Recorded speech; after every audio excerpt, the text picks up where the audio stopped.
All right, Colby Chaos Covington wants Sean Strickland at 185 pounds. That is correct. The long-time perennial contender, let's be honest, of the welterweight division. A man that's fought for the belt on numerous occasions, but sadly for him, never got to become the champion. He's done with 170. He doesn't want to go down to 155 and be a weight bully like Islam Makhachev or Khabib Nurmagomedov. No, the man's going up. He's a real American. He's not scared of anyone, and he's got his sights set firmly on the former 185-pound champion, Sean Strickland. He has been talking about him. He says he ain't got shit to offer. Okay, all he's got is a jab and a front kick. Other than that, he's a cardio kickboxer. Okay, so we're going to talk about that. I'm going to give you my thoughts on this whole situation. But first of all, let's just hear from Colby Covington. This is what he said. He said, I don't want to be a weight bully. You know, like Islam Makhachev and these guys at lightweight, the Khabib Nurmagomedovs of the world, they're little lightweight bullies. They have such a weight advantage of like 30, 40 pounds. It's just not healthy. I don't see myself ever trying to go to 155 pounds,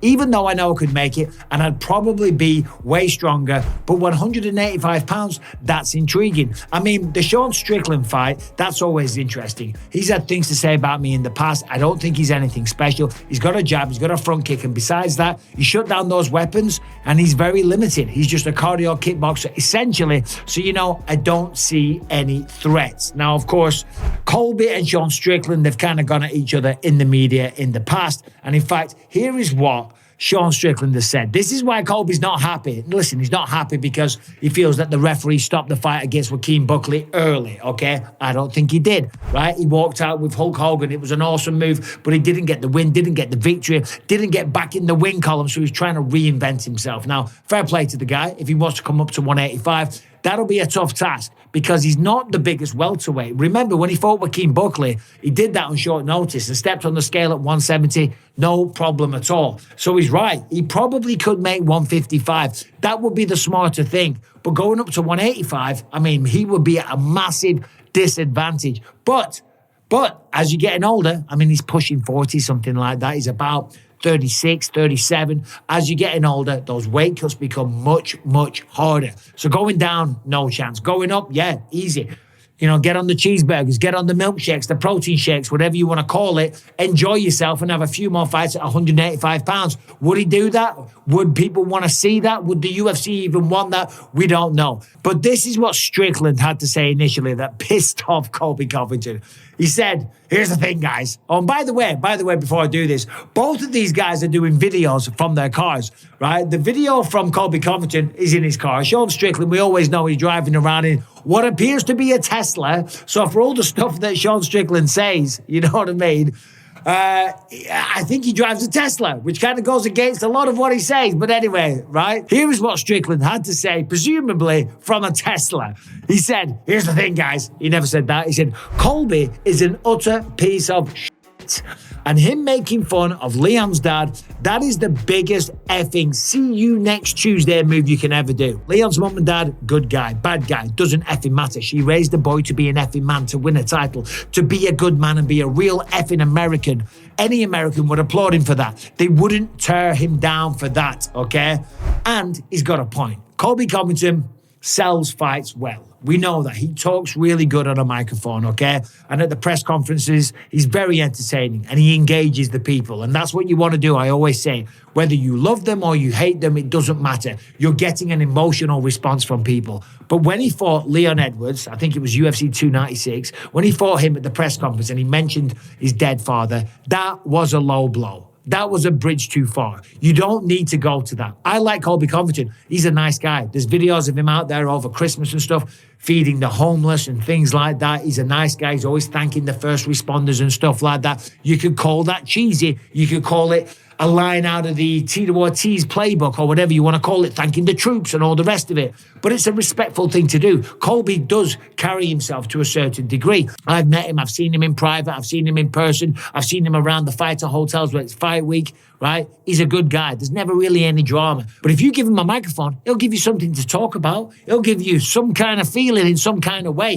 which is what we want. We don't want boring vanilla people, but you don't cross the line. You don't talk about another fighter's dead father, okay? No, you don't do that.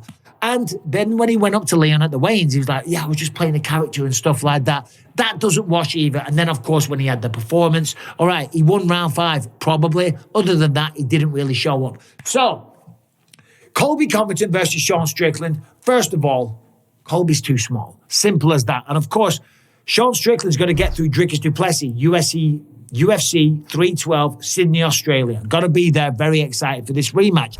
We know Sean Strickland coming into this one, he's going to have to bring everything that he's got because he did the first time and he does have good cardio and he does have a good jab and he does have a good teep and they are predominantly his best weapons. But let's remember when he fought Israel Adesanya, it was a right hand and one of the cleanest right hands that you're likely to see and it dropped Izzy and had him in all kinds of trouble. And then I think it was a barrage of left hands, one after the other, just followed up.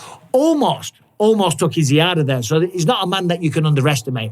I've known Strickland for a long time. I've trained with him for a long time. He's got a tricky ground game. He's got decent defensive wrestling. He does have an excellent gas tank. And the man's a bit of a psychopath, which is great. And that's why some people enjoy him on the microphone. And that's why some people hate him on the microphone. And again, that's what you want. You want to elicit emotion from the MMA fans. So Colby Covington, I don't think he's going to be fighting Sean Strickland anytime soon. I mean, for example, if Strickland goes out there and beats Dricus, there's no way in hell that Colby moves up to 185 and gets an immediate title fight. Now, we know he's used to getting a lot of title fights. He fought Kamaru Usman, right? He lost in round 5. Then he beats Tyron Woodley, and then he fights Kamaru Usman again. He beats Jorge Masvidal, and then he gets a title shot again, right?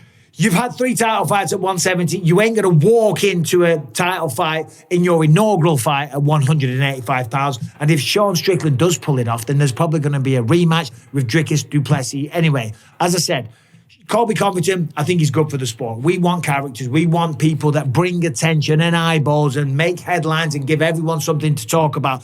When Leon Edwards defeated Kamaru Usman the second time, I was standing there.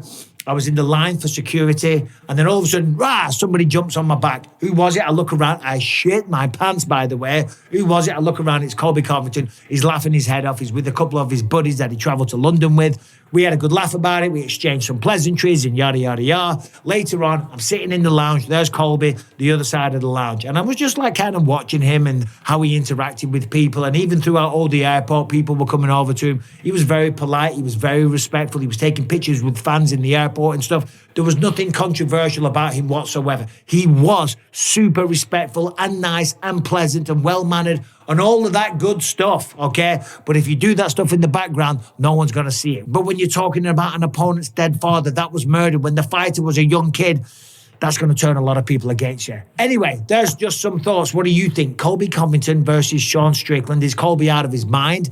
Should he go up to 185 pounds, right?